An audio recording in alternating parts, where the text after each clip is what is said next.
Hello, this is Way of Weinstein, wherever you may be and however you may be watching, live in the financial district of New York City. Here to talk the top 10 non-superhero movies of 2018. Now, before I get into the list, unfortunately something awful happened today. Today we mourned the passing of Bob Weinstein. For those of you who don't know who Bob Weinstein is, he played Marty Funkhauser on Curb Your Enthusiasm, which I'm wearing my Larry sweater. He's someone that brought a lot of joy, laughs, and made people just feel good. And he died before 80, but he died at 76, so lived a long life. I'm sure that his family would have wished that he could have gone on further, as with everyone. But just wanted to pay homage to him. Moment of silence.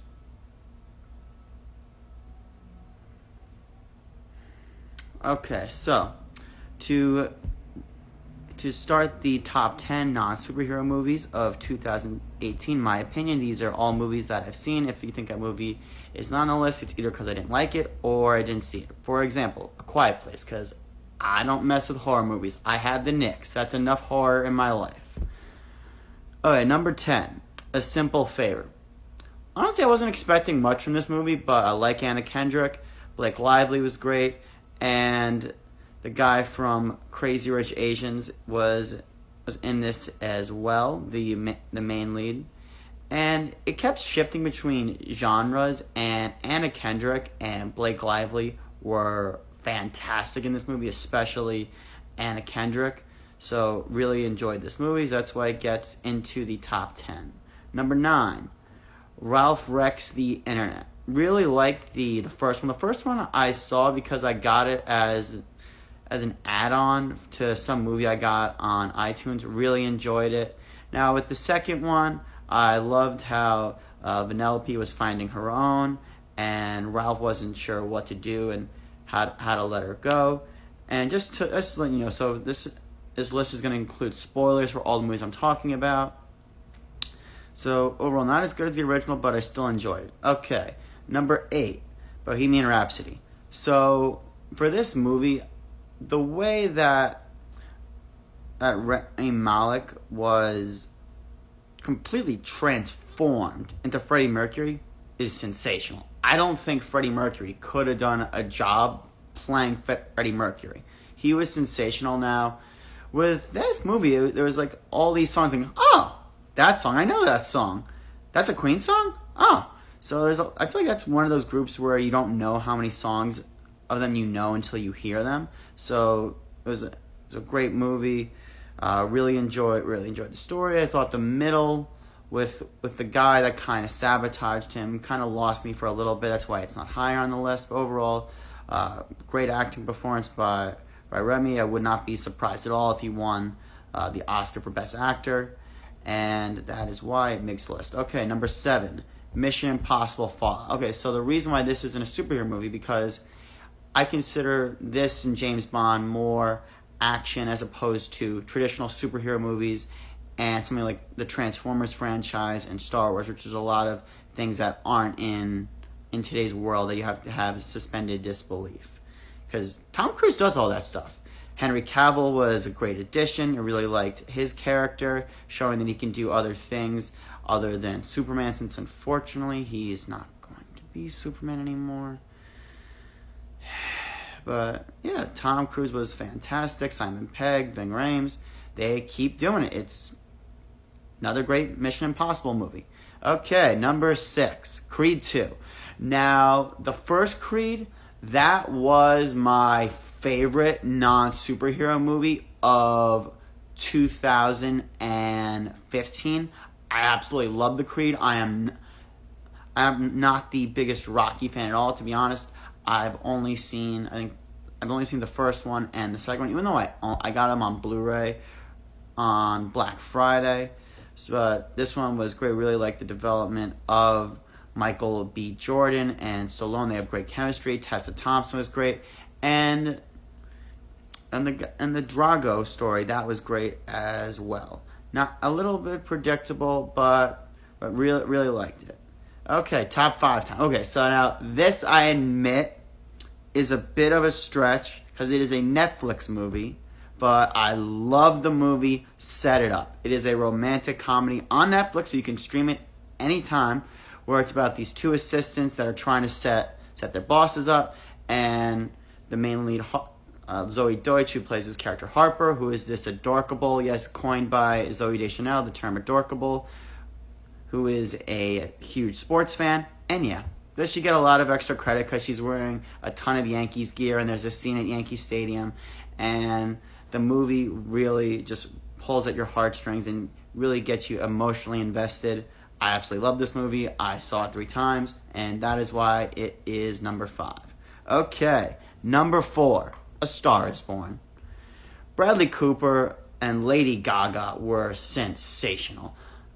I mean, again, just how I said with Rami Malek, I would not be surprised if he got an Oscar. I would not be surprised in the least bit if Lady Gaga and Bradley Cooper got Oscars. I honestly still to this day believe that if it wasn't for Daniel Day-Lewis, Bradley Cooper would have gotten the Oscar for Silver Linings Playbook. But hey, sometimes in life you could do everything in your power and be amazing, but if someone's just that much better, nothing you can do.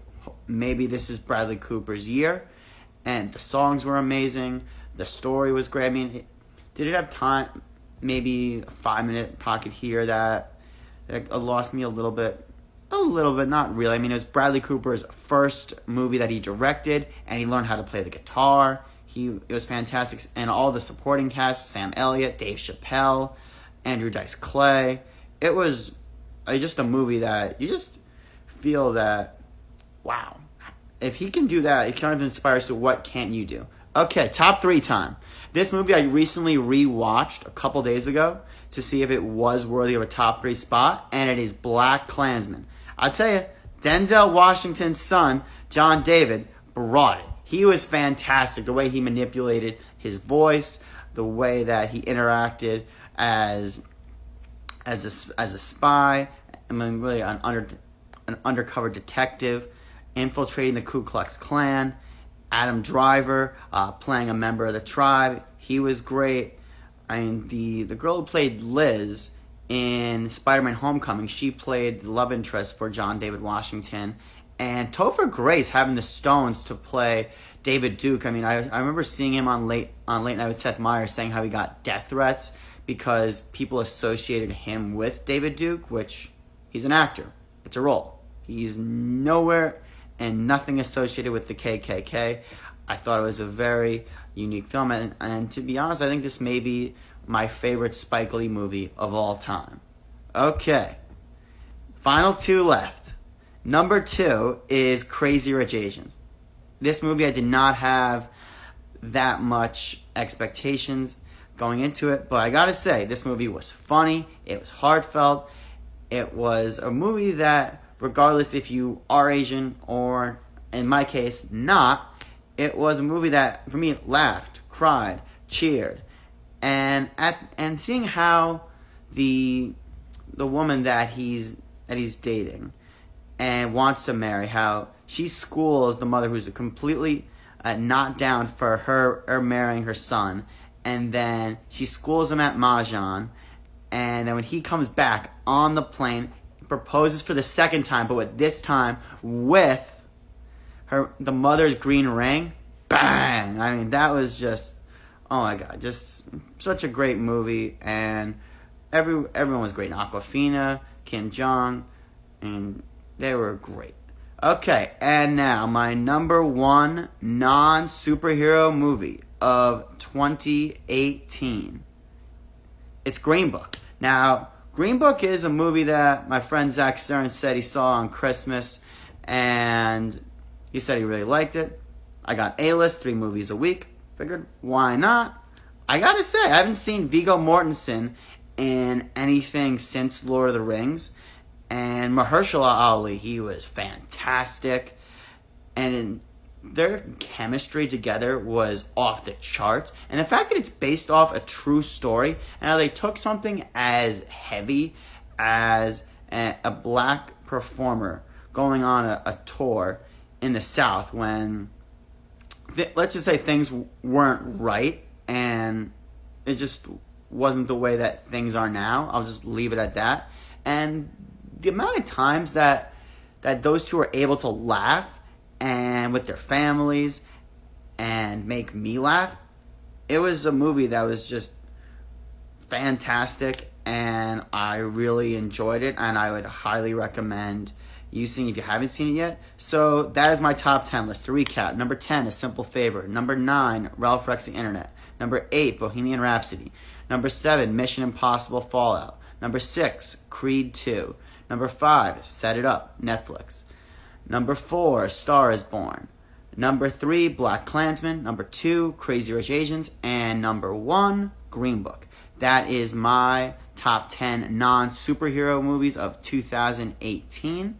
Let me know what your top 10 are. What do you like? What don't you like? If you like this video, like it, share it, write a comment, and if you haven't already done so, subscribe to my YouTube channel at Way of Weinstein. Have a good night.